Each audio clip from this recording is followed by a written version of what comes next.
Hey YouTube, welcome back to Andy's Corner. It is that time of day again. It's time for Andy's HVAC Tech Tips of the day. Today is Tech Tip number 17, I'm pretty sure. And today's tip stems from a lot of mistakes over the years. Most all of these come from mistakes that I have done. I've made so many I can't even count. But one of the biggest things is making sure that you look at the entire picture or look at the whole box. You don't want to miss all those little things out there.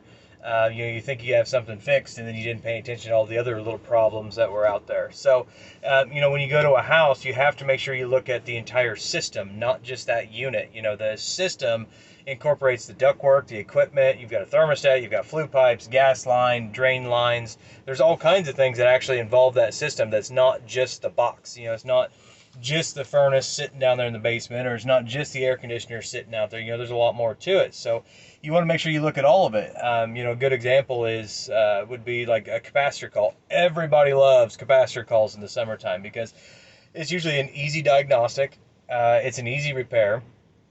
It's quick and easy, in and out, no problems, no major complications, anything like that. But if you go replace a capacitor and you didn't check the Freon, well, if the Freon's low, then just replacing the capacitor is not necessarily fixing the system. Because nobody likes that idea of having to go back out on a call. Callbacks are a horrible thing for the technician, for the homeowner, for the company, pretty much everybody involved. Callbacks are a bad thing. Obviously we don't want those, and they do happen. I get it. I live in the real world. Things happen. But if you replace a capacitor and get the unit up and running again, don't you think you ought to check the Freon? Don't you think you ought to make sure the coils are clean and the blower's running? There's all kinds of things. Look at the whole system. Don't just throw a new capacitor on and say, yep, there you go. Whatever the price is, and you're on your way. That's not how we should be looking at things, or at least not in a professional way. We should be looking at the entire system altogether. There's so many things that get missed out there. Like maintenance. If somebody's doing maintenance or something, and let's say you're doing a furnace PM, tune-up, maintenance, whatever, PM, and you go in and you could do the best job you could possibly do on that furnace, cleaning it all up and making sure it is spick and span, it is running absolute better than the day it came out of the box. But you did all this work and you never looked up and saw that ductwork that's full of holes and leaking all over the place, or across the other side of the basement, the flue pipe came apart and could potentially kill somebody. All these little things have to be looked at for safety, for just overall, if you're doing a maintenance on something, you ought to maintenance the whole system. So, you have to look at all of it. There's so many times people walk in and, they've got blinders on, and, they see that the furnace is broke, or they see that the air conditioner is broke, and they see that there's one part that needs to be replaced on there. They do that and don't look at the system, and then, well, all that work that you just did to get to the house, to replace that capacitor or replace that part, it doesn't do any good, because you didn't see all the other little things that were going on, and now the homeowner's calling back the next day and saying this thing's not fixed, and everybody's all upset. Homeowner's disgruntled, the technician's disgruntled, and the company's not happy. So you have to make sure you look at all of it. And it's the other part is you have to make sure you look at the entire box, the house itself, not just the system. There's so many times that people don't look at the house itself and see what the problems really may be. If there's high humidity levels in the house, that doesn't necessarily mean that the air conditioner's not working like it's supposed to.